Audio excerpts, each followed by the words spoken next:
Haunt me, Daddy.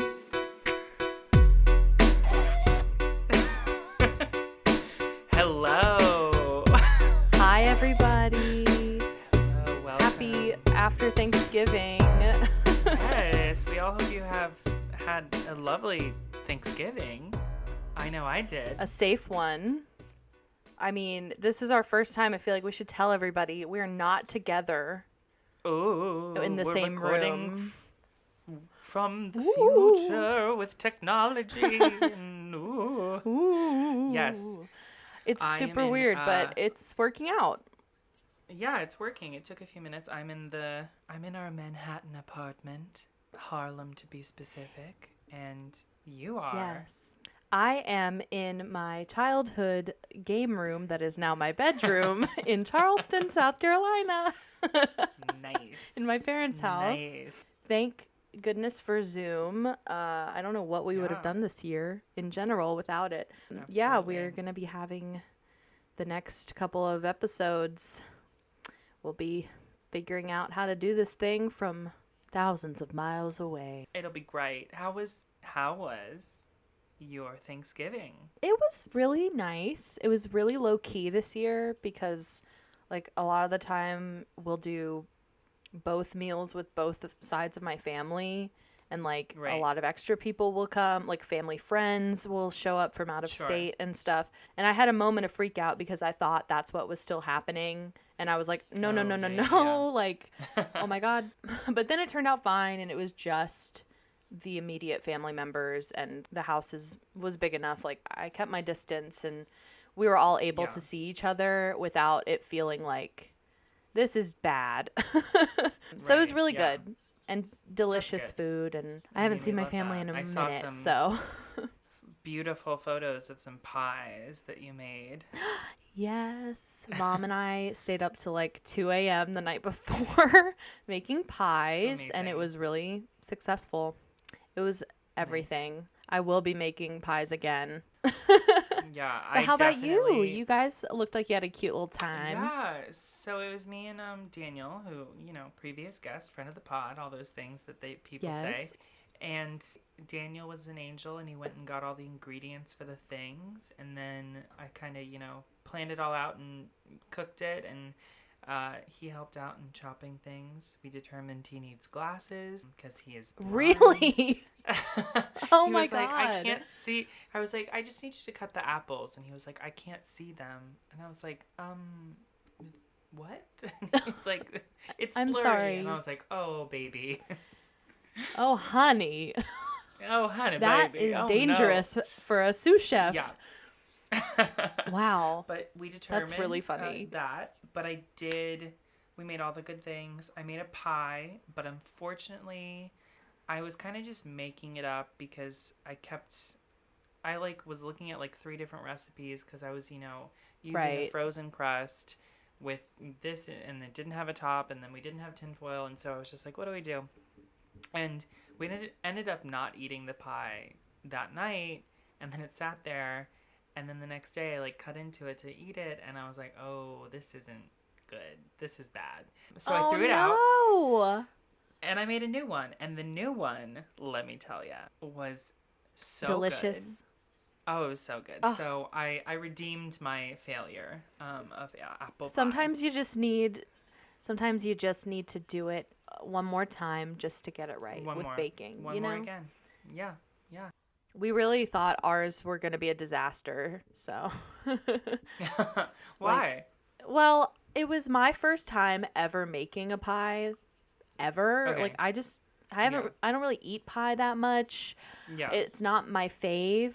It's not what I go for first, especially when I'm making something myself. And we made the crust from scratch, and it was 2 different recipes you did, and I was like, I'm really worried this thing is going to have a soggy bottom. A soggy bottom. But it didn't. We let that thing cook. It worked out. For a long time. We were like, please, no. Yeah. So it was really good, crispy. but it was tough. Yeah. Well, I think we both win Thanksgiving. We survived. It was good. Hell yeah. Here we are. I know you watched it last night. We won't give any spoilers away, but what are your final thoughts on The Undoing? Ah. Well, I just have I'm to exhausted. say, Emmys to everyone. Oh, Emmys to absolutely. everyone. I'm exhausted. It I was think this is Hugh Grant's fabulous. best in his acting career. This is like the most challenging / best thing he's ever done. I love all the rom-com things he's done, of course, but like acting wise, like this is the best thing he's ever done.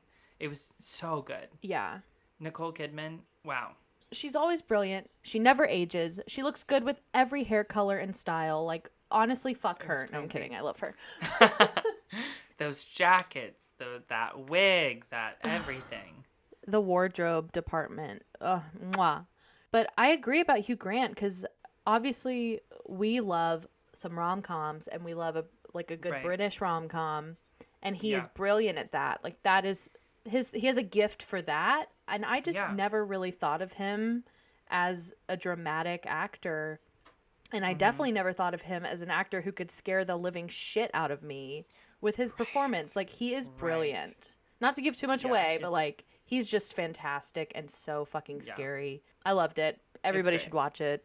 Next up on my list is I've seen the first episode of The Queen's Gambit, and now I have to finish it. So now that I've finished The Undoing, It's so now I'm going to good. go watch that and finish that. Loved it. Yeah. Enough funny business.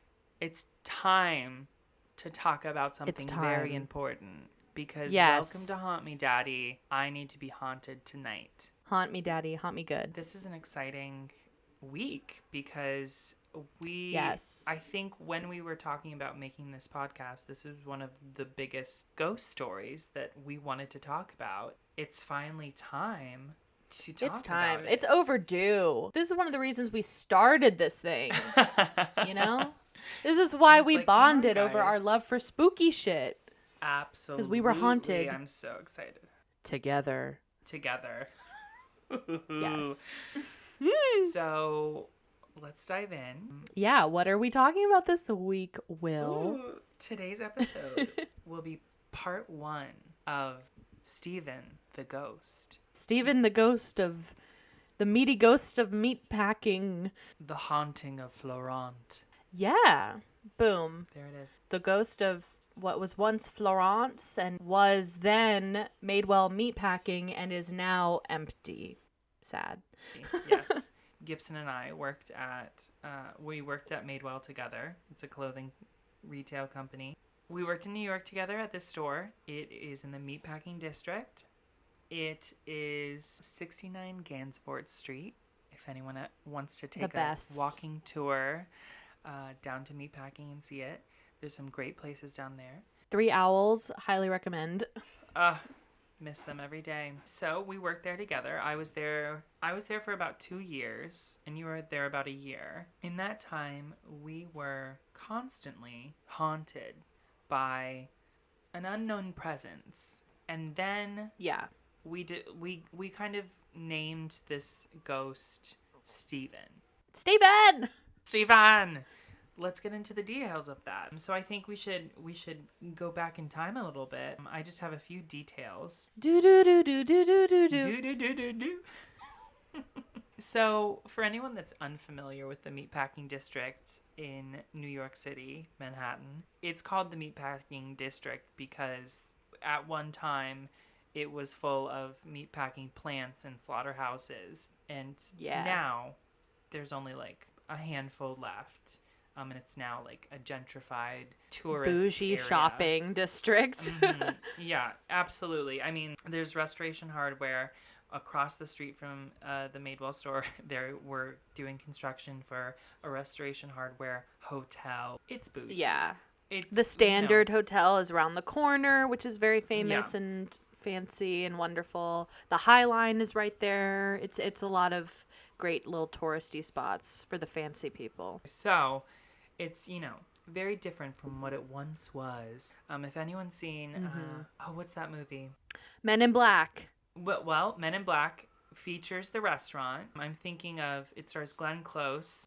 Oh, Fatal Attraction. Glenn Close and Michael Douglas. There it is. That takes place in Meatpacking. And then Sex and the City, Samantha moves to Meatpacking. Yep. So yes, as you can tell, it was just this place that became so much more and is, a historic area with a lot of history. But in 1985, Florent took over the R&L restaurant, which opened in 1943.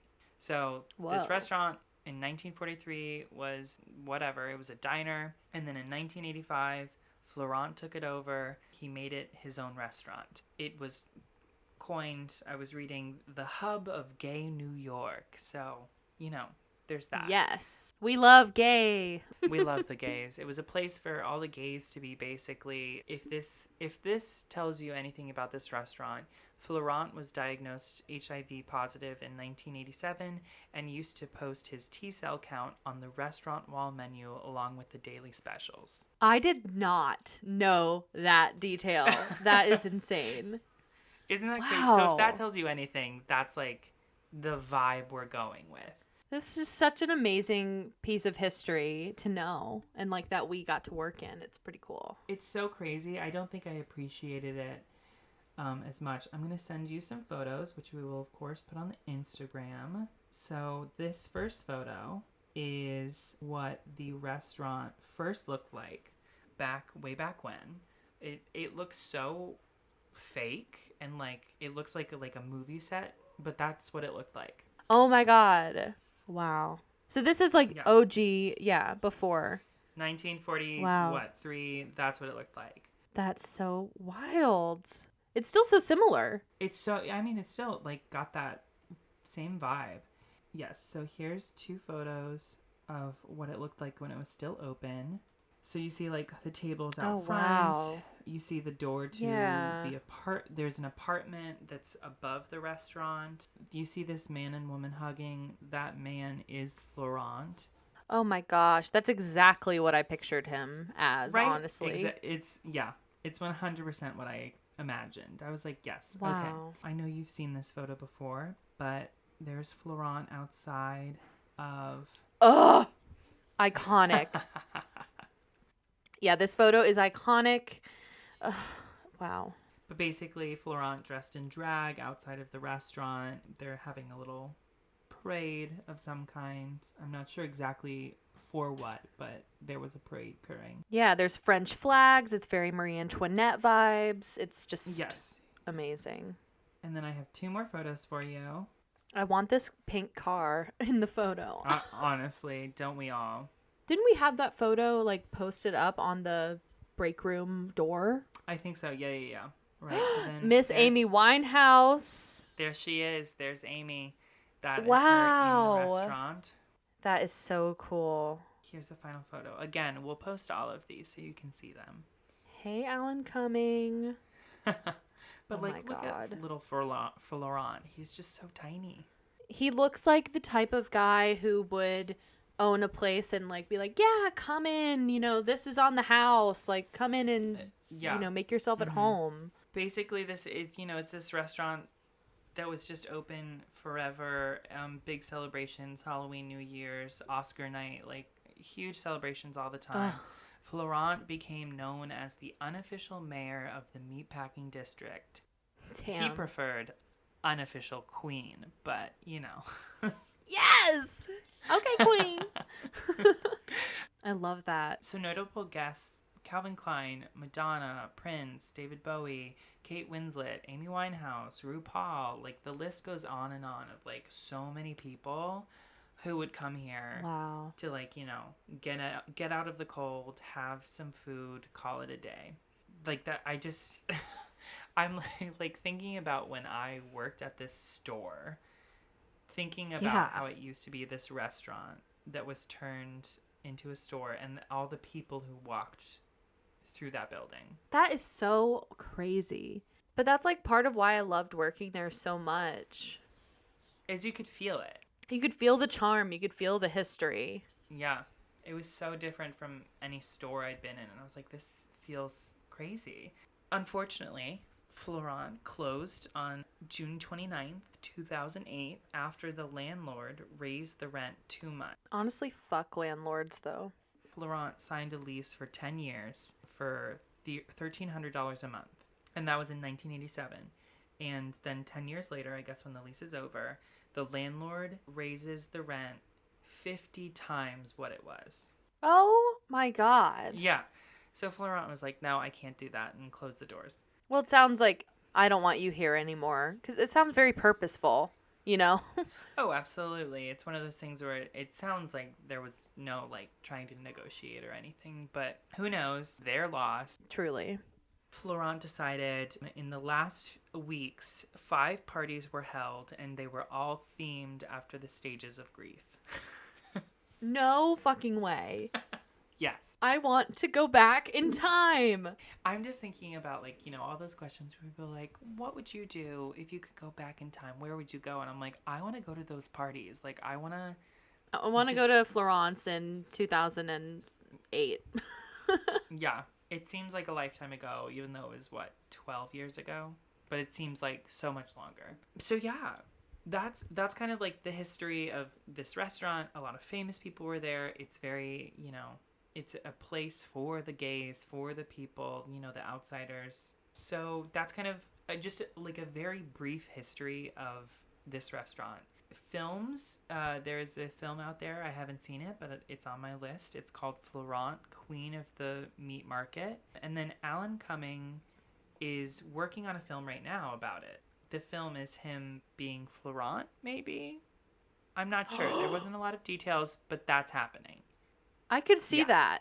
They, right? Yeah, they kind of have the same, like, vibe, like, looks-wise. It's like a similar, yeah.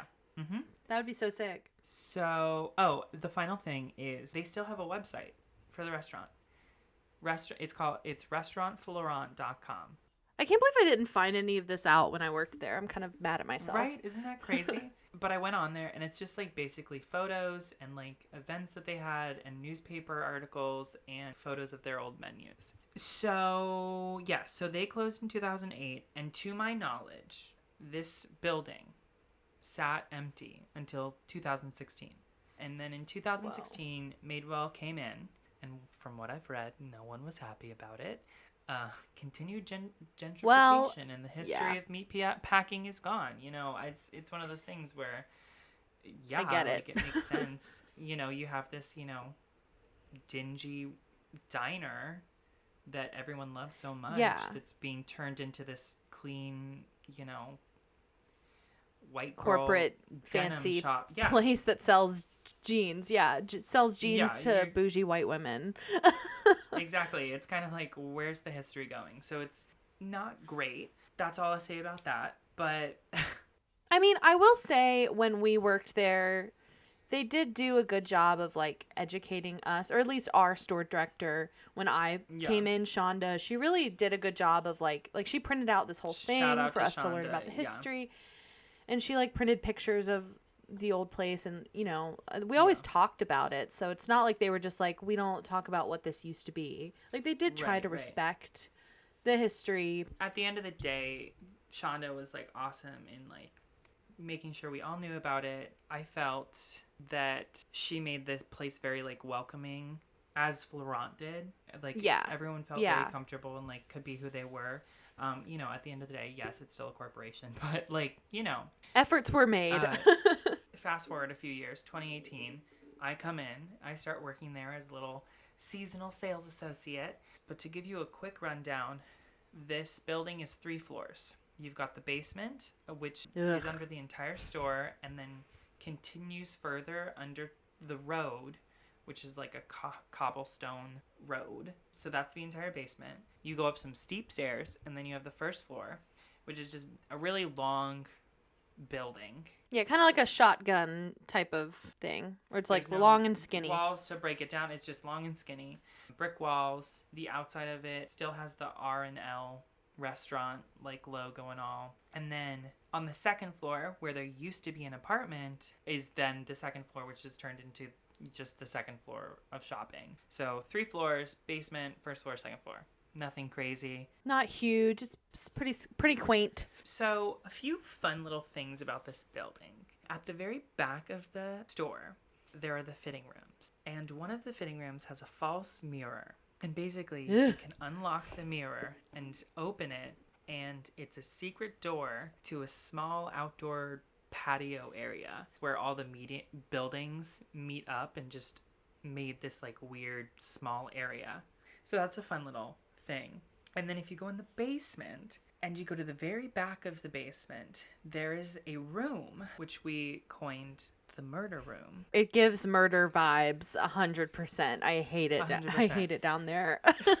This room was under the road. The road was like this horrible, cobblestone that hadn't been touched in years. So anytime it rained, there would be huge puddles and that would just leak down into the murder room. So it was just always damp and moldy. It was disgusting. It was horrible. I don't know if I've ever actually heard about the very, very first time you experienced anything, so I'm excited. Here's how it went.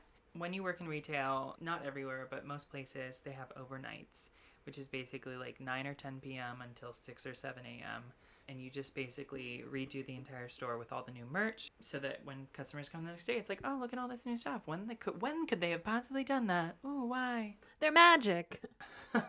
I worked in doing all this merch and then eventually took over and was the merch manager. And that involved doing all these overnights. I would often be in the basement alone at 3 a.m. or I'd be on the second floor alone and just lots of like by yourself folding shirts for hours. It can be boring, but it can also be fun. But you're like, am I gonna die? First of all, my friend Jose, who was my merch manager, he would love to do this little thing during these overnights where I'd be on the second floor or I'd be on the first floor alone. I'd be alone somewhere. And he would sneak up on me and scare me constantly. Did that shit to me too. He got me every time. Hated it. Every single time. I thought it was funny, but I also like wanted to kill him because I was like, ah! Yeah, I would scream so violently and then be like embarrassed. Because it turned into those things where after I started seeing Steven, I would hear things and I'd be like, oh, that's just Jose. And then I'd be like, gotcha. And then no one would be there. And I'd be like, oh, yes. Nope, that was Steven. So it was always a game of, am I seeing Steven or am I seeing Jose? But basically the first time that I sensed something was I was on the second floor. It was the middle of the night. And that happened. I heard something coming up the stairs. And I assumed it was Jose. And then I was like, he's not gonna get me, and I went to go run and get him, and no one was there. And then after that moment, I just felt something on the second floor with me, and like I had to continue like being up there, and I just felt something like watching me the entire time I was up there. Ugh. And that was like the first time. And I don't know if this being like decided now is the time to show themselves, or if I finally like cracked and saw them, or what happened, but that was the moment that I was like, yes, someone is with me. Something is here. Yeah, it then continued for the next 2 years of constant what's happening here. So I've tried to break it down a little bit into like incidences that I've seen. The first one being murder room, which we've talked about before. But with this murder room, it is just a dark room in a basement. There's a bunch of pipes and water, and that's it. It's empty, nothing else. There's a door. It's usually closed, sometimes locked, and like no one really ever goes in there or out. Like it's the junk room if we've got any junk, and that's it. In a horror movie, when you would like go down to someone's basement and like find a creepy door and open it, and you're like, Yes. uh-oh, I'm in a murderer's house. This is where they keep the Yes. victims. That is what it looks like. The only thing missing was like a pail and a mattress in the corner. Yes. So that's why it's called the murder room. But we would often come into work and the door would be open to the murder room, or we'd have to go in there to like check that it like wasn't flooding, and it was like 15 degrees colder, and like there were just all these weird things that kept happening with this room, and like no one ever liked to be over by this room or like pass by it. So it's just this weird room, and we're like, what's going on? I hated that room. I tried to avoid it as much as possible because every time I would go in there, something would happen. Something would be behind me. I'd see something. No, thank you. It probably went on about a year of this weird sensing something, feeling something, you know, maybe seeing something in the window, and maybe it being my reflection. Who knows what's happening? And then one day I'm in the office of the basement, and I'm sitting at the computer, and I feel as if someone is taking their hand and they start from the back of my head and move it up to the front of my face. No, no, no. No. I felt as though someone was touching my head, and I turned around. No one was there. I was alone in the basement. Someone had just touched me, and I was like, what? That has to be the worst feeling in the world. It's like, what do I do? I can't do anything. And it's like, it's not like I can leave because I have to continue doing the work. And then the next day, my boss was working, sitting in the same place, and someone came up and touched her on the back of the head and rubbed her head. So I don't know what that was about. But that happened. And like, after that moment, it like escalated. Everyone started seeing this ghost. Absolutely. It wasn't just like me. It was everyone. Everyone was seeing something. Everyone, like, it turned into this thing where everybody knew. It was like, oh, have you seen him yet? Have you had this yet? One of the big things was the steep staircase up to the second floor. Basically, when you're working, no one's on the second floor, and then if a customer goes up, you have to like go up there to, you know, help them and be friendly. So you have to follow up, and all the time, people would see someone go up the stairs. They'd be like, oh, a customer's upstairs. Yes. They would walk up the stairs. They would get to the second floor. No one was on there. The floor was empty. That happened to me all the time. I can't even count how many times. Where it's just like, you know, out of the corner of your eye, you see a person. I couldn't tell you what they looked like, but, oh, someone just went up there. I better. And you can hear it. I'm going to wait a sec while they're up there. Mm-hmm. And then I'm good. Nope. Like, I'll go up. And nobody would ever fucking be there. No one would be there. Yeah, it was awful. It happened constantly. And I was just like, what the heck? I feel like I felt a lot of this presence on that stairs and into the second floor, because I would often be on the second floor, and when I was doing overnights or it'd be like a late night or whatever, I would feel something. It got to a point where I was paranoiding myself. I was getting so paranoid that I would like be working, and then I would like look in the mirror or look in the windows, and I would see my reflection, but I kept feeling like it was a ghost staring back at me.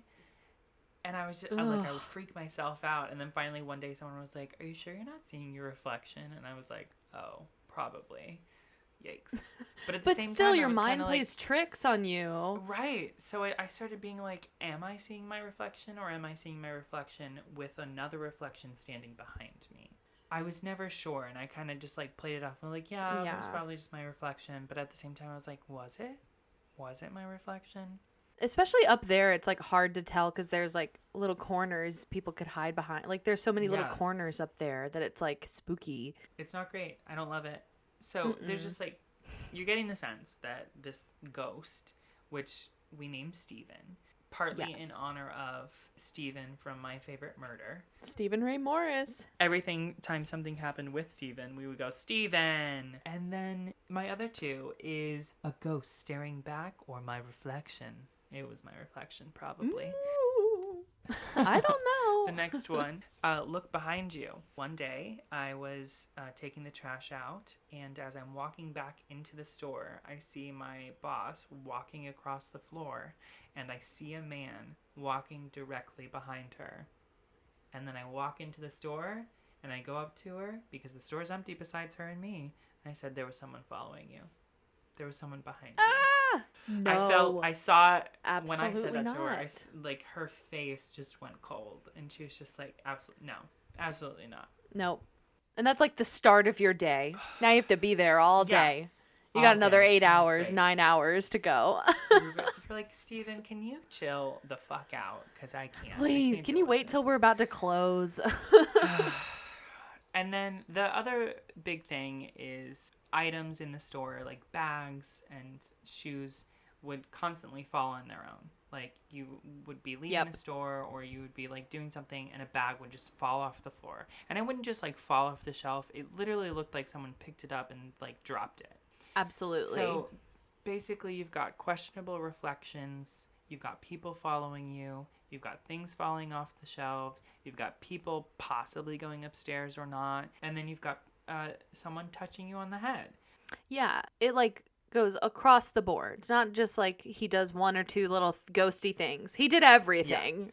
He did everything. And it's one of those things where it's like, I feel like I constantly I would be working with coworkers and they'd be like, what did you say? And I was like, I didn't say anything.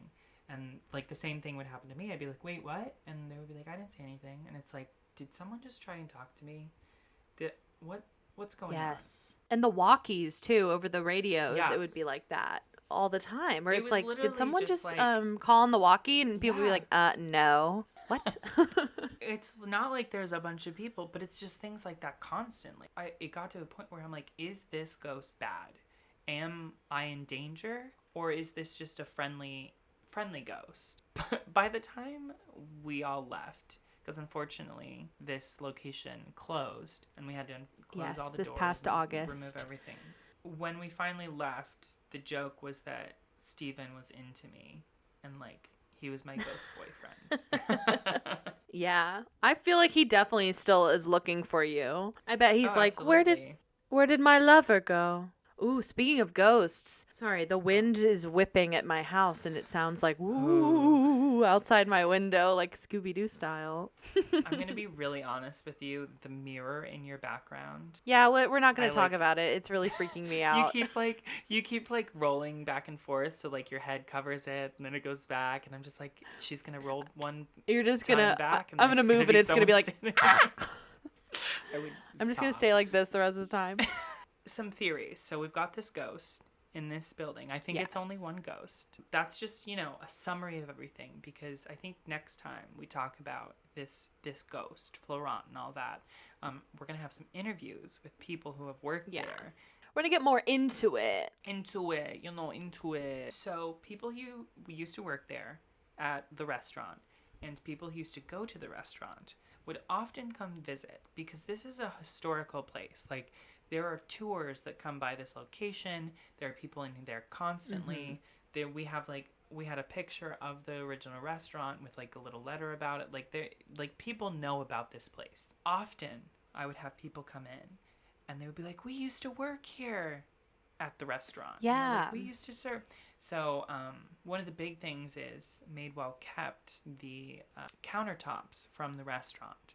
So it's like the metal countertops. So people would come in and be like, oh my God, the restaurant countertops, blah, blah, blah. Like, I used to sit here and eat my hamburger at this bar, and now I can buy exactly. denim off of it. Oh, but we'd have people come in and they'd be like, I used to work here. And this one time I had someone come in and they were like, I used to work here. Yeah, a guy died by overdose in the basement. I will never forget y'all revealing this to me, like after you found this out from some little old lady coming in, and I was like, okay, everything makes sense now. Like, everything makes sense, because that basement is dark vibes. It's not like spooky in a fun way. That basement was not a fun place to be. It felt It was like one of those heavy on things your heart. Where I felt like Steven was on the first and second floor, but in the basement I felt something not good. Something dark. something dark, because with the Threatening. touching and it was threatening, and so I was never comfortable down there with that overdose. Finding out about this person who overdosed, I'm like, oh, cool, great. So I definitely think someone overdosed, like probably near or in the murder room. Yeah, I agree. That's the vibe that came off. It just some suffering definitely happened down there. Yeah. So on a lighter note, I had the great honor of meeting Florent.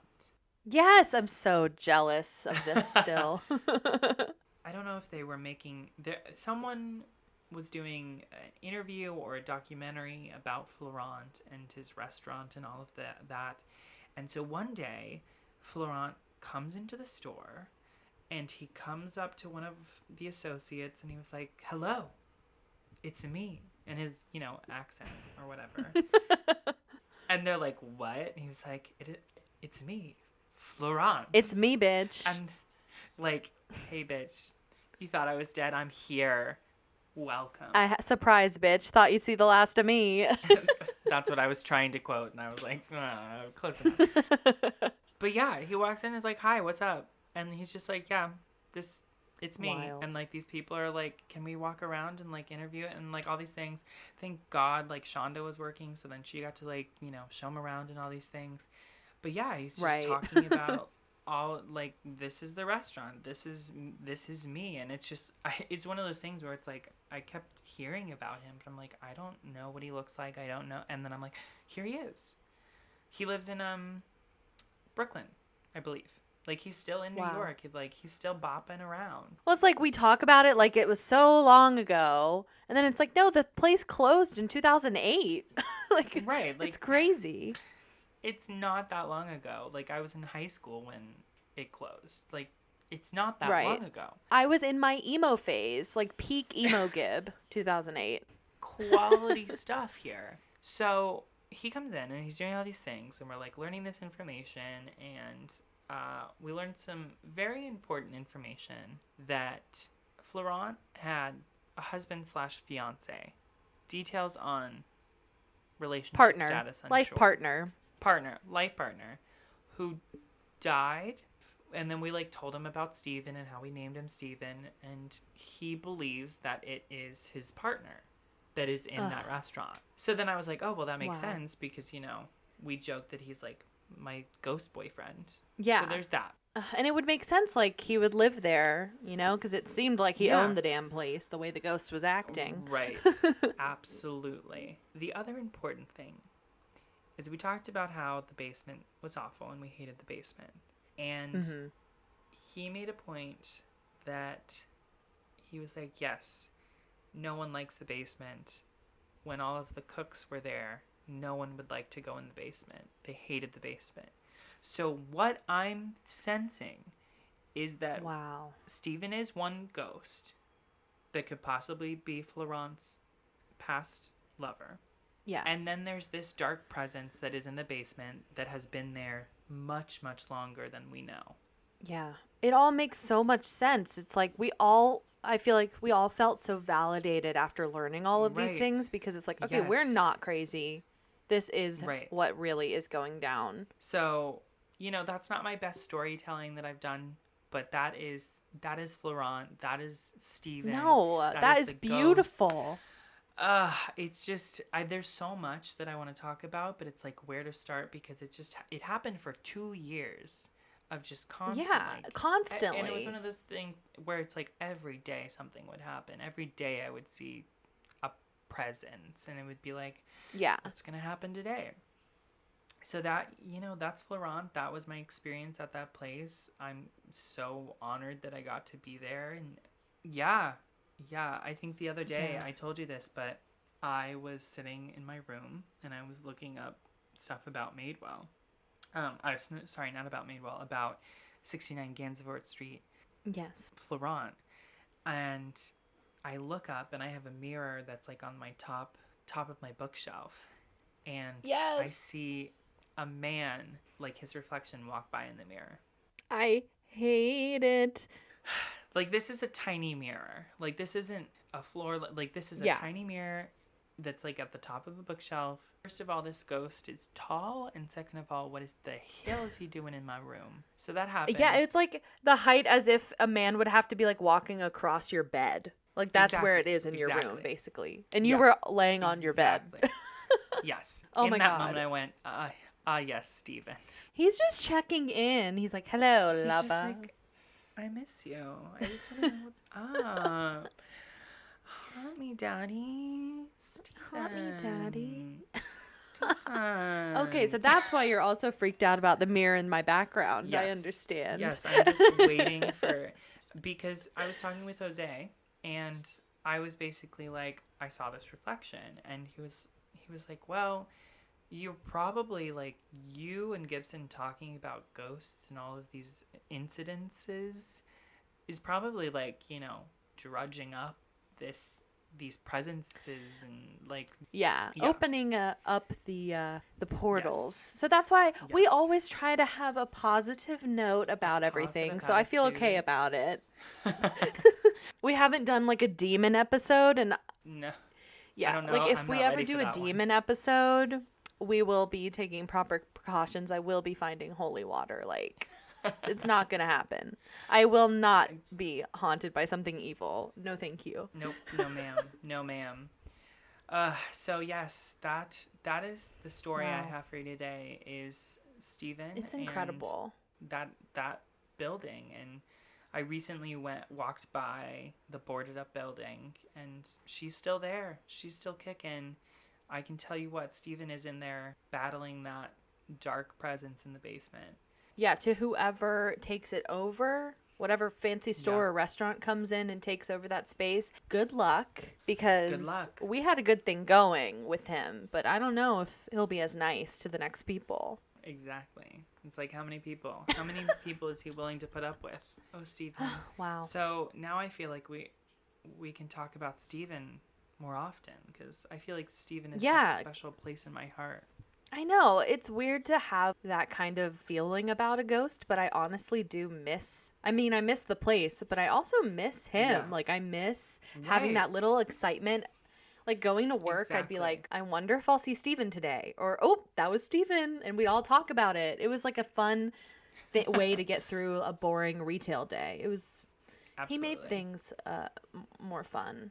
I'm trying to think, I feel like most of my experiences with Yeah. Steven are pretty much what you described, like Right. hearing things, like feeling like I was being watched. There was one time when I was like, okay, this is for real. He's actually here. I'm not just imagining things. I think it was an overnight, like we talked about. It was probably so late into the night, and I was upstairs on the second floor by myself, and which I always just loved. So fun. Not scary at all. Yeah, because I constantly, when you worked overnights, I started like being like, do you want to be on the second floor? Because I didn't want to be on the second Yep. floor. So I'd be like, you I was can like, go up there. great. Hours and I was like, hours "Just with my listen to a headphones in by podcast, it'll be myself. fine." And so I was like trying to rush through finishing up there. I remember I was like, all right, I'm Yeah. almost done up here. Let me get the fuck out. And I was organizing the bag wall, which is like our little wall of shelves featuring all of our leather bags. And I was placing them in their place, making sure they were straight. And one bag just straight up right in front of my face, like I just touched it and set it and it wasn't moving. It just slid to the left on the shelf. It slid like a good couple of inches. No, ma'am. Just as No, if ma'am. I took my hand and went like moved it. And I wasn't Yeah. fucking touching it. And that's when I said, okay, I see you. You see me. We're here. We're here together. We can be Fine. friends. It's fine. We can be friends. This is really We can share happening. this space. But other than that, it's pretty much what you said. Just knowing he is there. I can't wait for the others' stories to come through. That is your taste and our side of the story. We will have part 2 in the future when we will discuss with others their experiences, because I definitely feel myself, I would say I had the most interactions with Stephen. Absolutely. In talking with coworkers, it seemed like I did. So I'm interested to see what others have to say about Stephen, because that was just me, and who knows what they have to say. So we'll see. Yeah. But that's for another time. Yeah. So since we were talking about Steven today, I didn't want to do a full story because we had so much to go into. Sure. But I did a little bit of research on types Oh. of ghosts. You did some research. Some research. I hacked into the mainframe. I'm in. And when I say research, I mean like, I went on Wikipedia for like an hour. Sure. And that's it.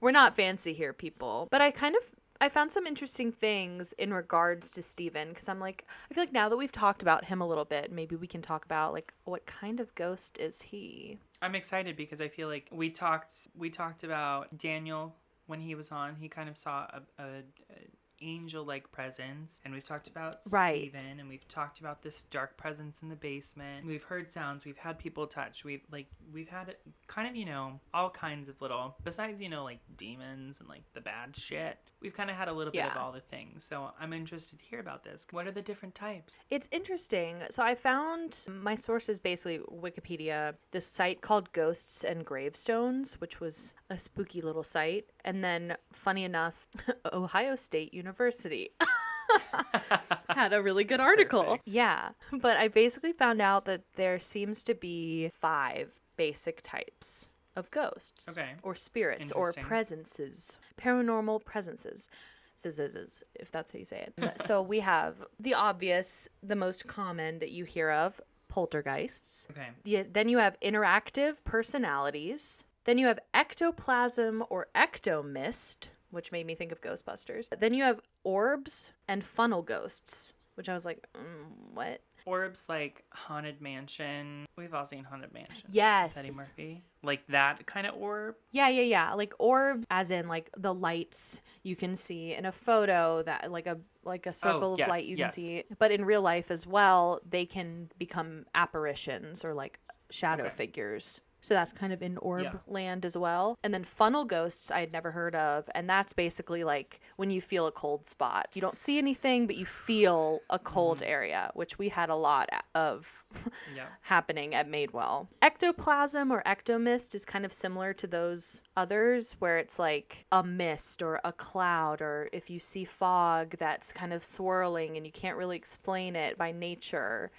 Kind of like that. So I really am going to talk about poltergeists and interactive personalities, because those are the 2 that are like what people seem to see and know of. Sure. So a poltergeist, I feel like most people are familiar. It's one of the most popular terms when you're searching for paranormal stuff, but they are rare in real life. And it's the first one I thought of, and we just watched the movie Poltergeist recently. Like, it was your first time, right? That was a few months ago. Yeah. And that's film from 1982 by Tobe Hooper, written by Steven Spielberg. And that was like a big moment in pop culture for ghosts. Changed the game for ghosts in movies. So everybody knows Poltergeist from that, where basically the family starts noticing things are moving around, and there's like the iconic scene when the mom is in the kitchen with the little daughter and she turns around and all of the chairs are stacked up on the table. Oh, that's one of my faves. Did you know, you probably know this, but I was reading that chair scene, like there's no cuts in that's not special effect. They just had crew who did that. So like when the chairs oh my God. all pull out so fast, and when like all the chairs are on the table, like that was just them, like they had like a chair fixture and they like bopped it on, and that was just like all one take. Isn't that one crazy? take real time. That's really cool. I love that. That's why I love movies. So that's obviously like Poltergeist. And in that movie, they can physically touch them and make things move, basically cause mayhem in the house. Right. Peeves, the poltergeist from Harry Potter, he was cut from the movies, and that's just a crime to me because he was like the best. Yes. All in all, poltergeists are known to be mischievous. They just basically are there to like cause chaos and cause mischief and make someone go crazy with like, how is this happening in my house? And the word poltergeist actually means, like in its origin, noisy ghost, literally there to be annoying. Right. They are known to move or knock things over, make noise, and manipulate the physical environment around them. And they're known to start out small and innocent, but then they like escalate to like more dangerous and more aggressive. That makes me think of, we talked about like kids. Yeah, like a shit little kid that wants to cause trouble. That's basically like a poltergeist. Yeah. But they can become dangerous, according to people's stories and stuff. A lot of the research behind it, a lot of people say that it can be explained by psychological factors, which I thought was interesting. Okay. A lot of experts say that they can be explained by illusions, memory lapses, or wishful thinking. And I was like, I mean, I don't really wish that I was haunted for real, so... Right. Can you imagine I don't if know the about that Poltergeist one. movie, they were like, here, we're making a sequel, and it's just us analyzing how this was all in their mind, and they made this up. It was just the mom wanting attention the whole time. The little girl went missing on purpose. She was just in the basement. For real, she was just hiding under the bed the whole time. Great movie, great movie. They also say that, like, it can be explained by natural factors like air currents or water underneath houses or structural damage to a house causing things to move. Yeah. And I'm like, Good points. maybe. Like, I get they're trying to explain it here, and I get some of it is definitely, like, in people's minds, or it can be explained by something, but people just don't want to see that. Because it's exciting to be haunted. So this was interesting as well in my research. Parapsychologists Nandor Fodor and William G. Roll, which, like, great names, guys. What names? Wow. Those names remind me of What We Do in the Shadows.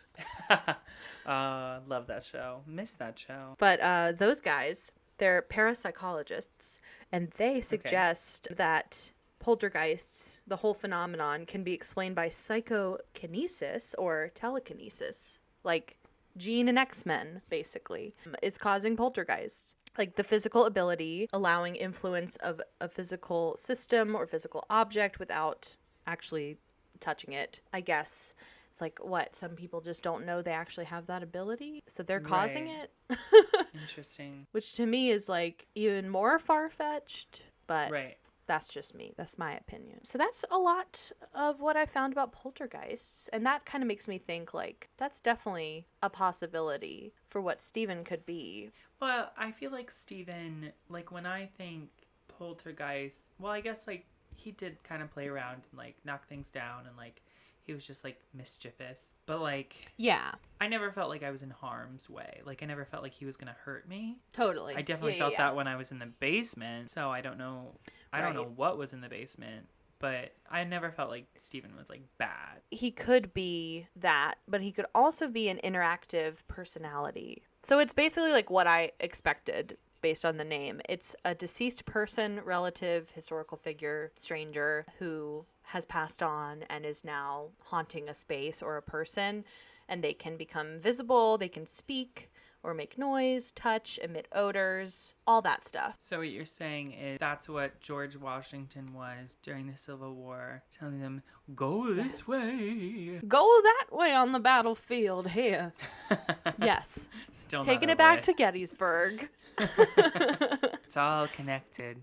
It's all connected. Yeah. Basically the same thing. Or like people seeing their grandma or talking to their, deceased friend, something like that, because they retain the former personality that they had in life and they feel emotions. So to me, I'm like, that seems like more what we were experiencing, because yes, he kind of caused some light, friendly mayhem and he was mischievous, but I feel like it could be like that was just his personality when he was in the land of the living. Yeah, that seems more... It didn't feel like a random spirit just being... Like, it felt like a person that was, like, being themselves as a ghost in this place. No, I agree. And someone who lived there and, like, took ownership of the place and, like, he was just vibing. Vibing and yeah. Vibing and yeah. So that's what I think he was, an interactive personality. Yeah. That makes sense to me. It felt, like you said, it felt friendly. It felt like we used to joke all the time that he was like an annoying cat who liked to just knock stuff off the shelf just to like piss us off, but in a fun way. And then the last thing I have just like in my research, because those were really the two that I was most interested in for this conversation, the Ohio State University website, like the students write articles on there.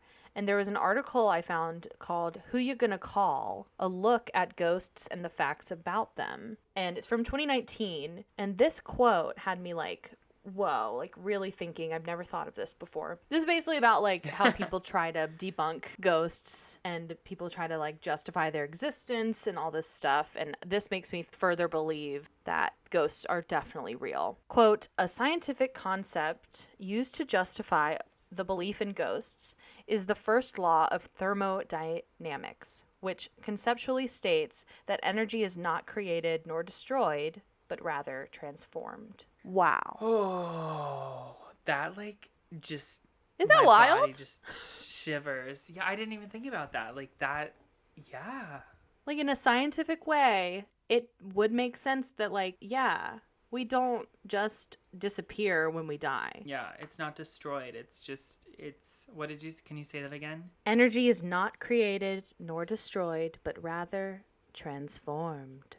Transform, that's the word. Interesting. I never thought of it that way. Yeah, I guess I'm processing this. Wow, we're getting deep. We're getting existential on Haunt Me Daddy. Broken. Haunt Me Daddy, I'm broken over here. Wow. But yeah, I just love that because it just, for me at least, in my everybody's beliefs are different, and I definitely believe in something and in an afterlife, but I can't, tell you exactly. But that quote right there really gives me a lot of hope. Yeah, it makes sense to me that something happens to us when we die, and we don't just disappear into nothing. Like something's got to happen. Yeah. Our soul, our energy can't just disappear into the ether. Like it doesn't disappear. It transfers. It transforms. Yeah, that's interesting. I feel like that makes me think of how we had Clyde on last time, and seeing them like find the papers and like do the thing. It's like that energy was like not done, and then eventually that energy, I guess, will like transfer / transform into something like interesting. Well, it's a lot to think about. We got deep there for a second, but I just loved that. And that's really all I have, because I just thought it would tie back into the conversation about like the energy we felt. Yeah. I think it's so awesome that, how many months later I'm learning more about Steven, my ghost boyfriend. Yeah. When are you guys going to go out again? I don't know. We're like...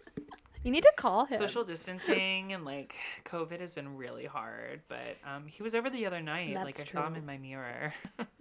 He was just saying, hey. I really do think that was probably him just giving you a little wink, Yeah. Okay. Well, okay. Question. So you know how mirrors can be like a doorway to... Yes, I totally think that. A portal. Yeah. Do you think ghosts are like stuck at a certain place and can never leave, or do you think ghosts can kind of go wherever they want? Because I'm thinking like Steven, is he like stuck in Meatpacking and then he just happened to like he can like visit like through a mirror as a doorway, but like he's still stuck there, like he'll always have to be back there? Or does he can go wherever he wants and like follow whoever he wants, that energy can transfer to wherever? Like, what are your thoughts? That's actually an interesting segue into the last thing I had written down that I wasn't even going to say because I was like, we've already talked about all this enough. Well, in my research, I found something talking about what's the difference between ghosts and spirits. Because, we use those words interchangeably. Yeah, but there is a difference. Yeah, which I was like, really? And I don't know. This was one article somewhere, so don't hold me to this. But I feel like this podcast is us telling our stories, but also like learning and figuring it out. What is out there? What's theories. Going on? So it's all about questioning everything. Absolutely. Okay, so what does it say? Ghosts are tied to a location, usually a location of death, or if something remarkable happened to them there. Okay. And they have unfinished business with that location. And then spirits are not tied to one place and can kind of like bop around and do whatever they want. From what I'm hearing is that the darkness that's in the basement of Meatpacking is a ghost and Steven is a spirit, because I feel like from day one I felt the presence in the basement, but I didn't feel Steven until a few months in.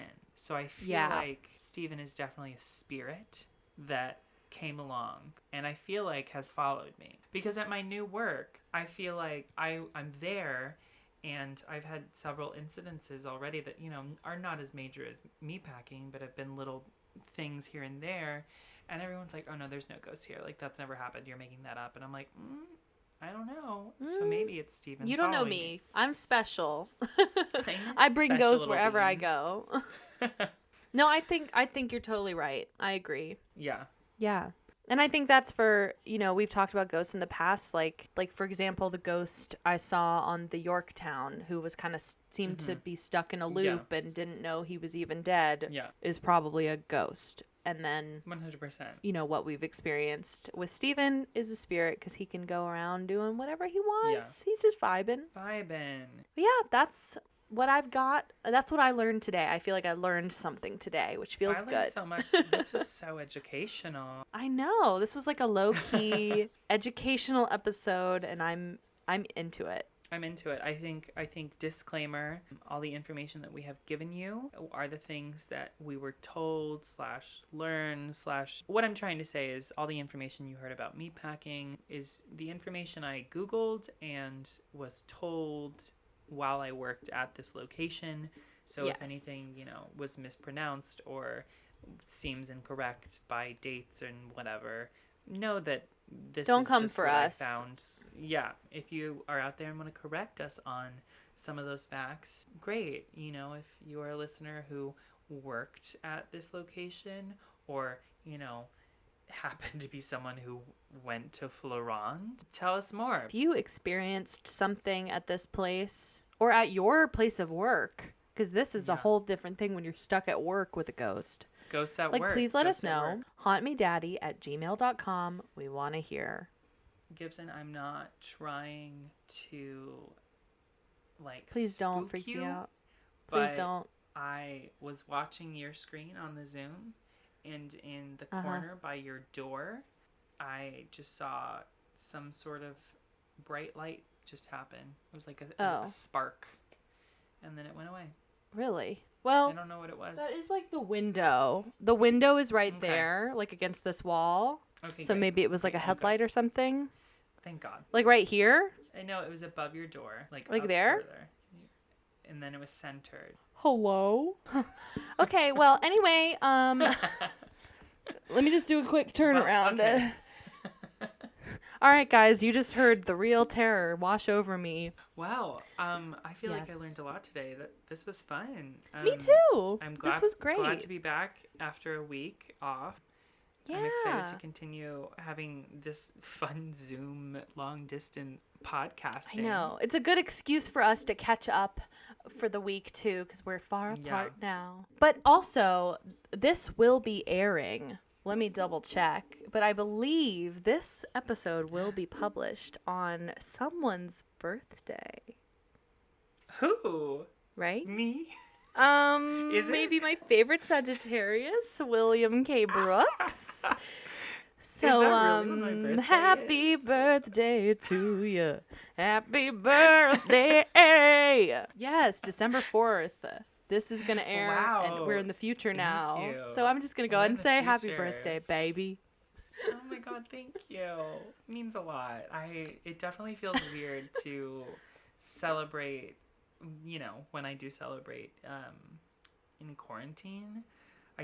My boss today was like, what are you going to do for your birthday? And I was kind of like, I don't really feel like I can celebrate. Like, I kind of feel like I'm just going to chill out and, like, eat some cake. But I don't know. It's a weird year. It's been a lot. So it feels odd to want to celebrate. You know, it felt odd on Thanksgiving, too. It felt odd.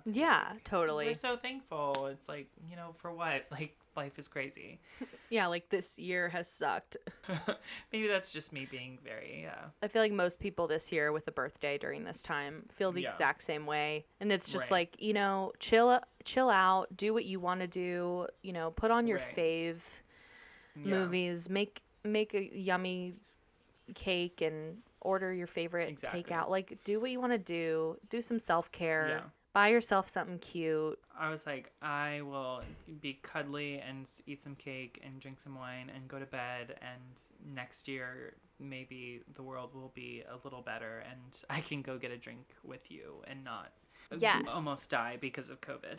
We'll live it up next year. We've got a vaccine coming. By this time next year, fingers crossed, knock on wood, we'll be celebrating for realsies. But you're very special to me. I love you so much, and I just want to say happy birthday early since we're in the future on this. I don't know. It's so weird. I miss you. It's weird. I miss you too. It's super weird. Thoughts of the nights. It's weird going from basically quarantining every day / working with you in one apartment to, you know, basically only being able to communicate with you on Snapchat and like text and, you know, occasional Zooming. It's so weird. I mean, it's the same way with Jane and Grant. It's like I quarantined with them for like 4 months, and then all of a sudden it was like, and then they moved out. I was like, hello. It's wild. It's really weird.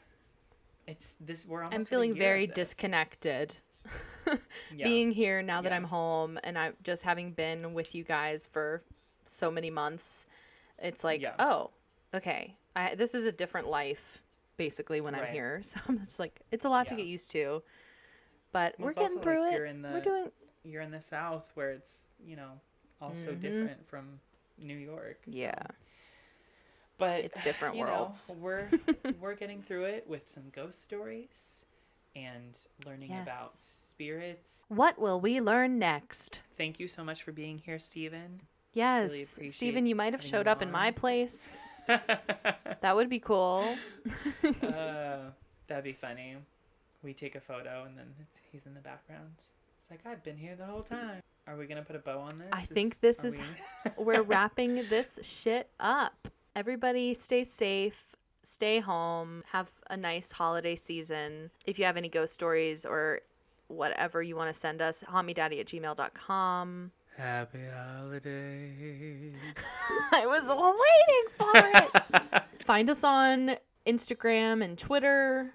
We're Haunt Me Daddy podcast. Send us your stories. You know, you'll find if you have us. Some stories. Yes, please. Big stories of the week is if you have ghosts at work. I think a lot of people are working from home, so those ghosts might be also where you live. So tell us maybe what that's like, because, you know, at the end of the day, so you're never safe. You can never leave it. But yeah, go rate us on all the things. We'll be back next week with some more ghost stories for your enjoyment and for our education. Until next time. For now, Haunt Me Daddy. Bye. Thank you guys so much. Bye. Love you. Bye.